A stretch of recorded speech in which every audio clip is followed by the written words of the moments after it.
आज हम आप लोगों के साथ शेयर करने वाले हैं दही वाली आलू मशरूम, जो कि खाने में बहुत ही टेस्टी लगते हैं। आपने मशरूम की सब्ज़ी तो बहुत तरीके से बनाई होंगी, लेकिन एक बार इस मेरे तरीके से बनाकर देखिएगा, बहुत ही टेस्टी बनेंगे। तो चलिए फ्रेंड्स, देर किस बात की, वीडियो को शुरू करते हैं। Hello friends, welcome back to my YouTube channel Manisha Rasoi में आप सबका स्वागत है। तो चलिए इस मज़ेदार रेसिपी को शुरू करते हैं।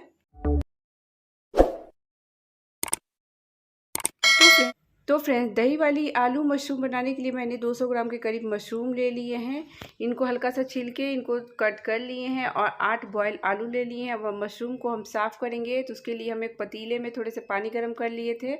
उसमें मशरूम को डाल देते हैं 2 मिनट के लिए। इसमें हम थोड़े से नमक डाल देते हैं और इनको हम साइड में रख देंगे। अब हम मसाले रेडी कर लेते हैं। तो अब हम मसाले में ले लिए हैं आधी छोटी चम्मच, इसमें हम साबुत जीरा ले लिए हैं और कुछ गरम मसाला ले लिए हैं। खड़े मसाले हैं, लौंग, इलायची, दालचीनी का टुकड़ा ले लिए हैं और 7 से 8 हरी मिर्च ले लिए। एक बड़े साइज़ के प्याज ले लिए हैं, उनको इस तरह के स्लाइसेस में कट कर लिए। एक टमाटर ले लिए हैं और मसाले को फ्राई करने के लिए कढ़ाई को हम पहले से रख देते गर्म होने के लिए। तो इधर कढ़ाई भी हमारे गर्म हो चुके हैं। उसमें हम 2 टेबल स्पून के करीब सरसों तेल ले लिए हैं। तेल को हम अच्छे से गर्म होने देंगे। तो इधर देखिए तेल भी हमारे अच्छे से गर्म हो चुके हैं। अब जो इसमें हम फ़ोरन लिए हैं उनको ऐड कर देते हैं। फ़ोरन का कलर हम हल्का सा चेंज होने देंगे। तो इधर देखिए हमारे फ़ोरन का भी हल्का सा कलर चेंज हो चुका है। अब जो हम प्याज को कट किए थे उनको ऐड कर देते हैं। अब हम प्याज को हाई फ्लेम पे 1 मिनट तक भून लेंगे लगातार चलाते हुए। तो इधर देखिए प्याज को भूनते हुए 1 मिनट हो चुके हैं। अब उसमें हम 10 से 12 लहसुन की कलियाँ ले ली हैं, उनको ऐड कर देते हैं। अब हम प्याज को हाई फ्लेम पे गोल्डन होने तक अच्छे से भून लेते हैं। तो इनको ज़्यादा डार्क नहीं करना है, बस गोल्डन होने तक ही इनको भूनना है।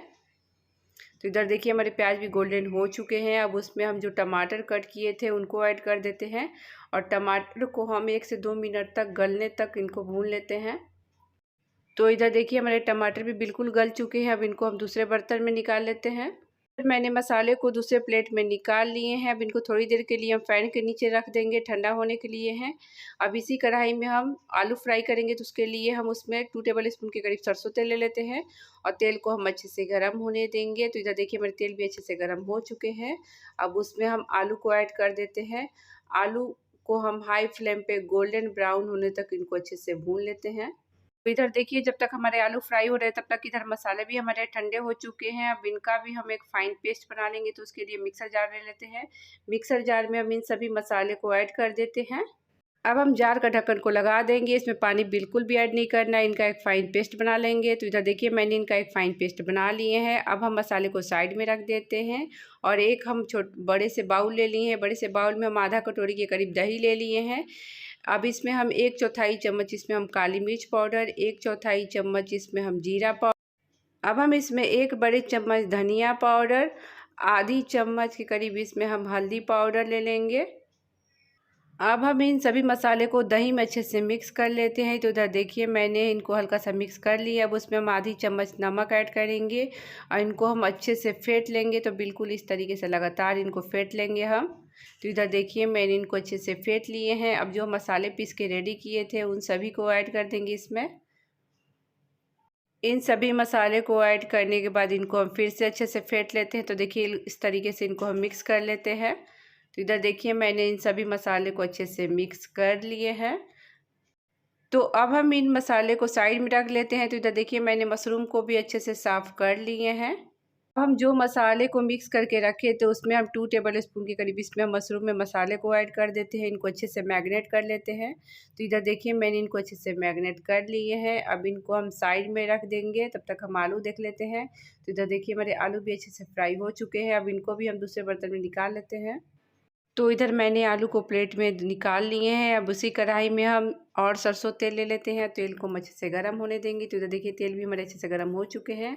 अब उसमें हम 2 से 3 तेज़पत्ता ऐड कर देंगे। इनका तेज़पत्ता का कलर का चेंज होने देंगे।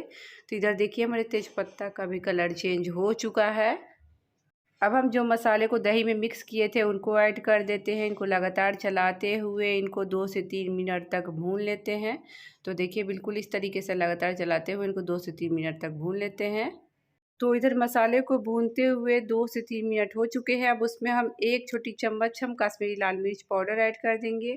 काश्मीरी लाल मिर्च पाउडर तीखा बिल्कुल भी नहीं होता है, इसे हम कलर के लिए लेते हैं। तो आप चाहे तो इसको स्किप कर सकते हैं। अब मसाले को हम फिर से 2 से 3 मिनट के लिए भून लेते हैं। गैस का फ्लेम को मीडियम ही रख लेंगे। तो इधर देखिए मसाले को भूनते हुए 2 से 3 मिनट हो चुके हैं। देखिए हमारे मसाले बिल्कुल भून चुकी है। अब जो हम मशरूम को मैरिनेट करके रखे थे उनको ऐड कर देते हैं। अब हम मशरूम को 1 से 2 मिनट तक मीडियम फ्लेम पे लगातार चलाते हुए इनको अच्छे से भून लेना है। तो इधर देखिए मशरूम को भूनते हुए 1 मिनट हो चुके हैं।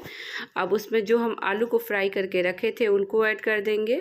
अब हम आलू को मसाले में अच्छे से मिक्स कर लेंगे। तो देखिए बिल्कुल इस तरीके से इनको अच्छे से मिक्स कर लेते हैं। मिक्स करने के बाद इसमें हम टेस्ट के अकॉर्डिंग नमक ऐड करेंगे। याद रखें कि हम मसाले में भी हल्का सा नमक ऐड किए थे, तो इसीलिए हम अंदाज़ से इसमें नमक ऐड करेंगे। इनको हम 1 से 2 मिनट तक मीडियम फ्लेम पे लगातार चलाते हुए इनको अच्छे से भून लेंगे। सब्जी को भूनते हुए 1 से 2 मिनट हो चुके हैं। अब इसमें थोड़ी सी कसूरी मेथी को हाथों से क्रश करके ऐड कर देंगे। कसूरी मेथी से सब्जी का टेस्ट बहुत ही अच्छा आता है, तो आप एक बार इस तरीके से ज़रूर ट्राई कीजिएगा। तो इधर देखिए हमारी सब्जी बिल्कुल भून चुकी है। तो पानी आप अपने अकॉर्डिंग ऐड कर सकते हैं। तो इसमें हम 1 छोटे गिलास के करीब इसमें हम पानी ऐड कर लिए हैं। इनको हम अच्छे से एक बार चला लेते हैं और चलाने के बाद इनको हम 2 से 3 मिनट के लिए प्लेट से ढक देंगे पकने के लिए। तो सब्जी को ढके हुए 2 से 3 मिनट हो चुके हैं। अब हम चेक कर लेते हैं। तो देखिए फ्रेंड्स इधर हमारे सब्जी बिल्कुल हो चुकी है। अब उसमें हम थोड़े से धनिया पत्ती को बारीक कट किए हैं उनको ऐड कर देते हैं। धनिया पत्ती ऐड करने के बाद हम गैस का फ्लेम को ऑफ कर लेते हैं। फिर अब हम सब्जी को सर्व कर लेंगे। तो ये सब्जी आप इसे चावल के साथ, रोटी के साथ, पराठा के साथ, पूरी के साथ, किसी के साथ भी सर्व कर सकते हैं। तो फ्रेंड्स ये सब्जी को बनाना बहुत ही आसान है, लेकिन खाने में तो बहुत ही टेस्टी लगता है। तो आप भी एक बार ज़रूर ट्राई कीजिएगा, आपको बहुत ही पसंद आएगा। अगर आज की रेसिपी हमारी पसंद आई होगी तो प्लीज़ मेरे चैनल को लाइक शेयर, अभी तक मेरे चैनल को आपने सब्सक्राइब नहीं किए हैं तो जल्दी से सब्सक्राइब कर दिया और साथ में बेल आइकन को प्रेस कर दिए कि हमारी आने वाली वीडियो नोटिफिकेशन आप सभी को मिलती रहे। फिर मिलेंगे कि न्यू रेसिपी के साथ। Thanks for watching.